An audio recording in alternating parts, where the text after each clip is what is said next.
በዓለም ላይ በጣም ተወዳጅ የሆኑ 10 ተረቶች። ሰላም የተከበራችሁ ቤተሰቦች፣ ዛሬ በመላው ዓለም በሚሊዮኖች የሚቆጠሩ ልቦችን በነኩ ምርጥ 10 ተረቶች አስማታዊ ጉዞ እናስጎበኛችኋለን። እያንዳንዱ ታሪክ በሚስጥር በአስማትና ጠቃሚ የህይወት ትምህርቶች የተሞላ ውብ ጀብዱ ነው። እንግዲያውስ በቀጥታ ወደ ተረቶቹ ዝርዝር እንሄዳለን። በአንደኛ ደረጃ ላይ የሚገኘው ሲንደሬላ ነው።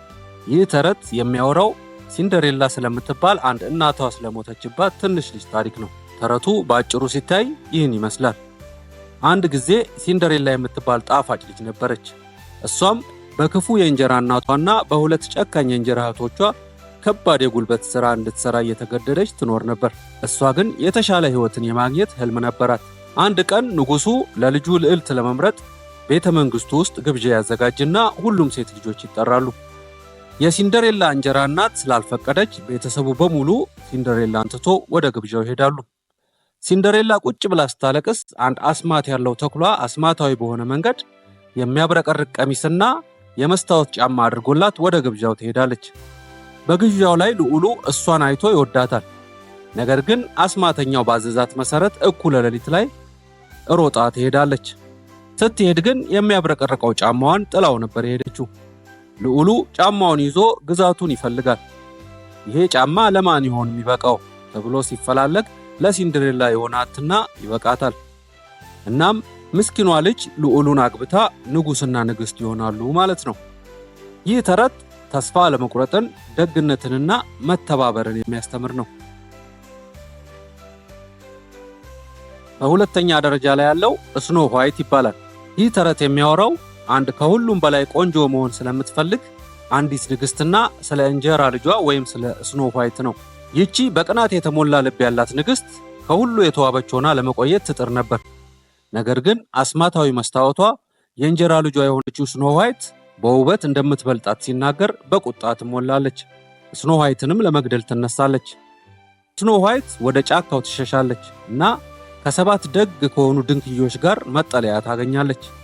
ሆኖም ንግስቲቱ ተከትላት ትመጣና በአስማት ራሷን ለውጣ ስኖ ዋይትን የተመረዘ ፖም ወይም አፕል ትሰጣታለች። ስኖ ዋይት አፕሉን ስትበላ ጥልቅ ወደሆነ እንቅልፍ ውስጥ ትገባለች። ለረጅም ጊዜም ትተኛለች። አንድ ልዑል የልጅቷን ታሪክ ሰምቶ ይመጣና ያቅፋታል። በዚህ ጊዜ ስኖ ዋይት ከእንቅልፏ ትነቃለች። ልዑሉም ወደ ቤተ መንግስቱ ይወስዳትና ንግስት ትሆናለች። ይህ ተረት የቅናትን መጥፎነትና የመልካምነትን ጥቅም ያስተምራል። በሶስተኛ ደረጃ ላይ ያለው ተረት ዘ ቢዩቲ ኤንድ ዘ ቢስት ይባላል። ይህ ተረት ስለ አንዲት መሐሪ ልብ ስላላት ትንሽ ልጅ ታሪክ ነው። ውቢት የምትባለዋ ልጅ መሐሪ ልብ ያላት ሲሆን አባቷን ከጉዳት ለማዳን ስትል አስፈሪ ከሆነው አውሬ ጋር በቤተ መንግስት ለመኖር ትስማማለች። ቀስ በቀስ አውሬው መልኩ ቢያስጠላም ውስጡ ግን ጥሩ የሆነ መልካም ሰው እንደሆነ ታያለች። ቀናት እያለፉ ሲሄዱ ይቀራረቡና ይዋደዳሉ።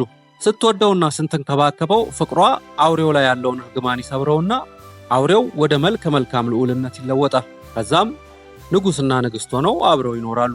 ይህ ታሪክ ከመልክ ይልቅ መልካምነትና ጥሩ ልብ እንደሚበልጥና ደግነት የጨለመውን ልብ እንኳን ሊለውጥ እንደሚችል ያስተምረናል። በአራተኛ ደረጃ ላይ ያለው ስሊፒንግ ቢዩቲ። ይህ ተረት በአስማት ምክንያት ጥልቅ እንቅልፍ ውስጥ ስለገባች ልዕልት ይተርካል።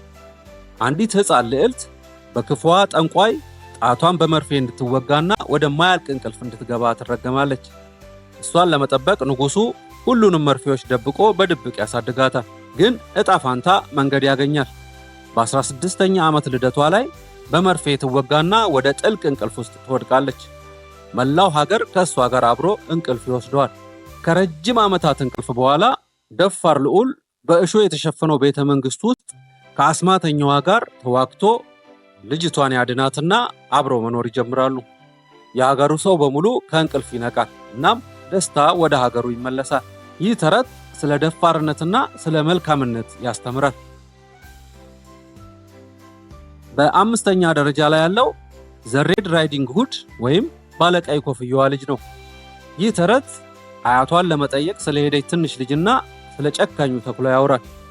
አንዲት ትንሽ ቀይ ካፖርትና ኮፍያ ያደረገች ልጅ የታመመች አያቷን ለመጠየቅ በጫካ ውስጥ ምግብ የያዘ ቅርጫት ይዛ ትጓዛለች። እናቷ ከመንገዱ እንዳትወጣና ማንንም እንዳታናግር አስጠንቅቃት ነበር። ልጅቷ ግን በመንገድ ላይ አንድ ተኩላ ታገኝና አያቷን ልትጠይቅ እንደምትሄድና የአያቷ ቤት የት እንደሆነ ትነግረዋለች። ተኩላው ቀድሟት ይሄዳል።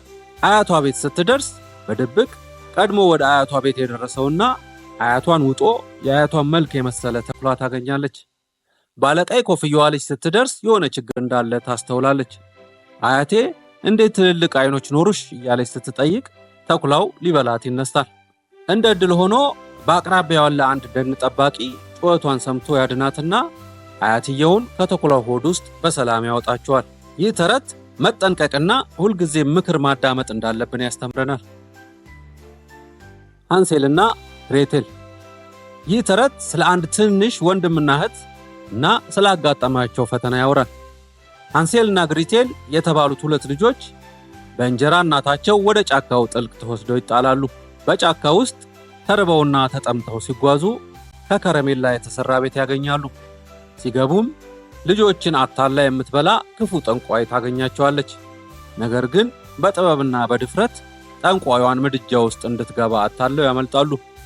የጠንቋዩን ሀብት ወስደው ወደ አባታቸው ይመለሳሉ። ይህ ተረት ስለ ድፍረት፣ ብልህነትና ወንድምና እህት መካከል ስላለው ትስስር የሚገልጽ ታሪክ ነው። በሰባተኛ ደረጃ ያለው ተረት ራፑንዜል በመባል ይታወቃል። ይህ ተረት ራፑንዜል በተባለ ቅጠል ምክንያት በጠንቋይ ተወስዳ ማማ ላይ ለብቻዋ ስለምትኖር ልጅ ያወራል። የልጅቷ እናት ትታመምና አባትየው ከጠንቋዩ ግቢ ራፑንዜል የሚባል ቅጠል ሰርቆ ሲያበላት እናቷ ትድናለች። ራፑንዜል ስትወለድ ረጅም ፀጉር ያላት ቆንጆ ሆና ትወለዳለች። ጠንቋዩዋ ራፑንዜልን ሰርቃ ማንም የማይደርስበት ማማ ላይ ታሳድጋታለች። እሷም በጫካ ውስጥ የሚንሳፈፍ ዘፈኖችን እየዘመረች ታድጋለች። አንድ ወጣት ልዑል ድምፁን ሰምቶ ግንቡን አግኝቶ ፀጉሯን ተጠቅሞ ወደ ላይ ይወጣል። ከዛም ይዋደዳሉ። ነገር ግን ጠንቋዩዋ እውነቱን ስታውቅ የልዑሉን አይን አጥፍታ ታባርረዋለች። ብዙ ፈተናዎችን ቢያጋጥሙትም ልዑሉ እንደገና ራፑንዜልን ያገኛታል። እናም የራፑንዜል እንባ አይኑን ያበሩለታል። ከዛም ንጉሥና ንግሥት ሆነው ይኖራሉ። ተረቱ ትዕግስትን፣ ተስፋ ለመቁረጥንና ፍቅርን ያስተምረናል። በስምንተኛ ደረጃ ላይ ያለው ተረት ዘ ሊትል ሜርሜድ ይባላል። ይህ ተረት ሰው መሆን ስለምትፈልግ የውሃ ውስጥ ፍጡር ያወራል። አንዲት ኤርኤል የምትባል ሜርሜድ ከባህር በላይ ያለውን ዓለም ለማየት ትመኛለች። አንድን ልዑል ከሰመጠ ጀልባ ላይ ታድነውና ይዋደዳሉ። የልዑሉን ልብ ለማሸነፍ ተስፋ በማድረግ ድምጿን ለአንድ የባህር ጠንቋይ በእግር ትለውጣታለች። ነገር ግን ነገሮች በእቅዱ መሰረት አይሄዱም።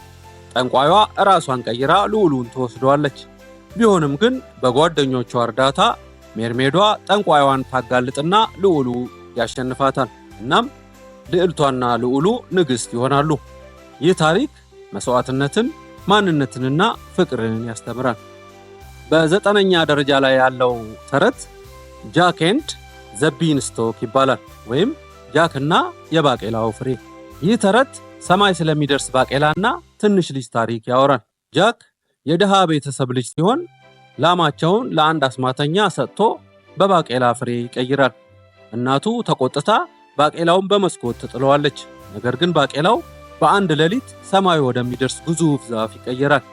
ጃክ ከደመና በላይ ወጥቶ ሰማይ ላይ የግዙፎችን ዓለም ያገኛል። ወርቃማ ዶሮ፣ ብዙ ብርና አስማታዊ በገና ሰርቆ ወደ መሬት ይመጣል። ግዙፉ ጃክን ቢከተለውም ጃክ የባቄላውን ዛፍ ቆርጦ ያመልጣል።